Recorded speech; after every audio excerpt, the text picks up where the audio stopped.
Assalamualaikum, hello guys, welcome back to BF Tech Media. Balik lagi sama gue Bregas. Jadi di video kali ini gue bakal merakit sebuah PC dengan budget 5 jutaan aja. Seperti apa spesifikasinya? Tapi sebelum kalian nonton video ini, buat kalian yang belum sholat, langsung sholat dulu. Dan jika kalian udah sholat, langsung tonton video ini sampai habis. Tapi seperti biasa, sebelum kita masuk videonya, gue mau intro dulu.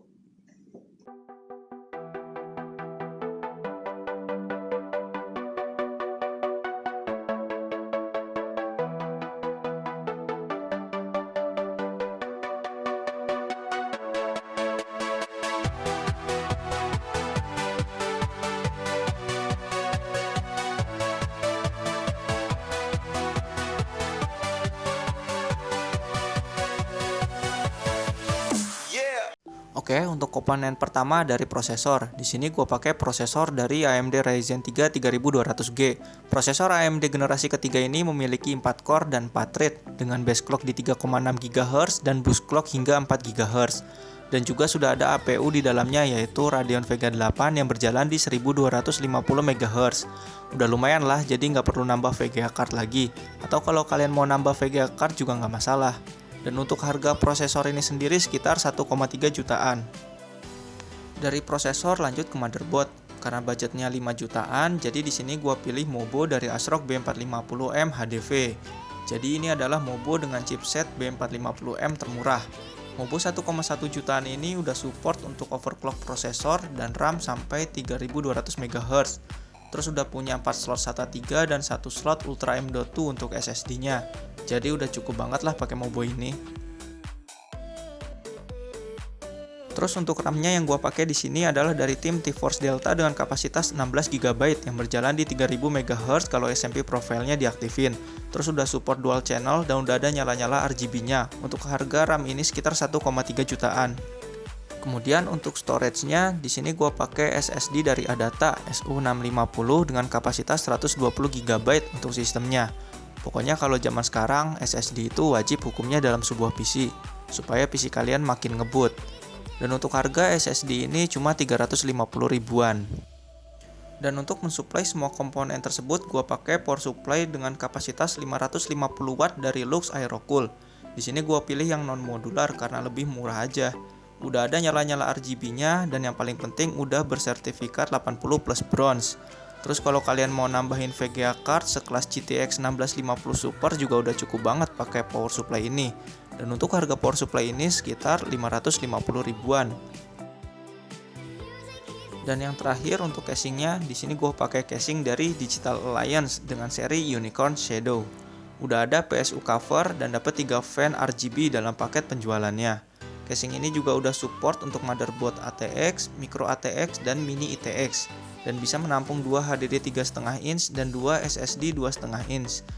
Dan untuk harga casing kearifan lokal ini sekitar 350 ribuan aja.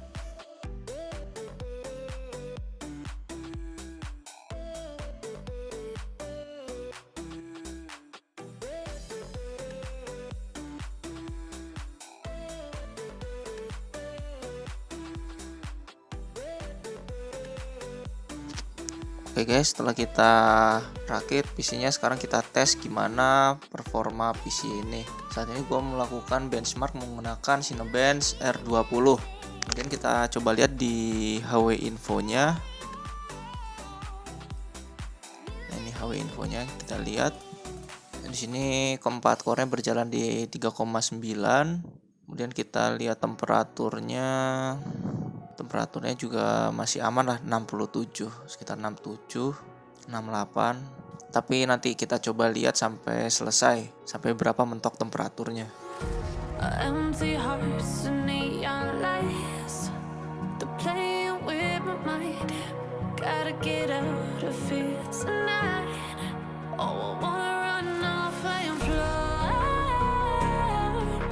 Oke, jadi temperaturnya mentok di 74 derajat Celcius dan ini masih aman ya. Oke, dan di sini skor yang dihasilkan mencapai 1521 untuk multicore-nya. Oke, sekarang kita lagi benchmark CPU-nya yaitu single core.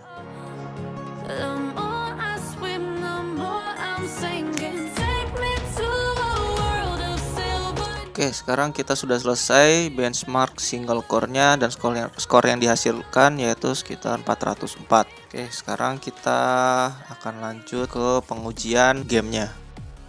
Oke, untuk game yang pertama gua tes kali ini PES 2019. Di sini gua pakai settingan medium dengan resolusi Full HD atau 1080p.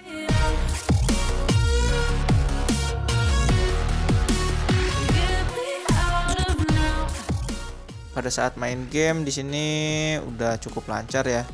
Dan FPS yang didapatkan di sini sekitar 50 sampai 60 FPS.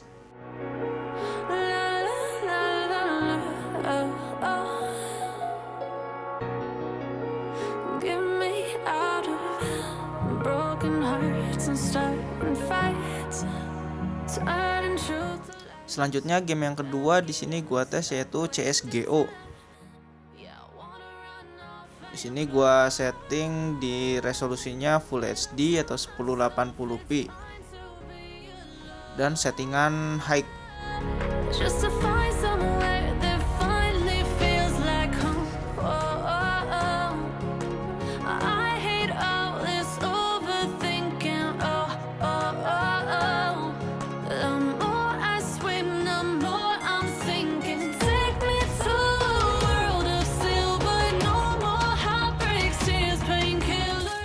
Dan di sini FPS yang didapatkan sekitar 120 sampai 150 dan udah mantap banget lah walaupun pakai GPU bawaan.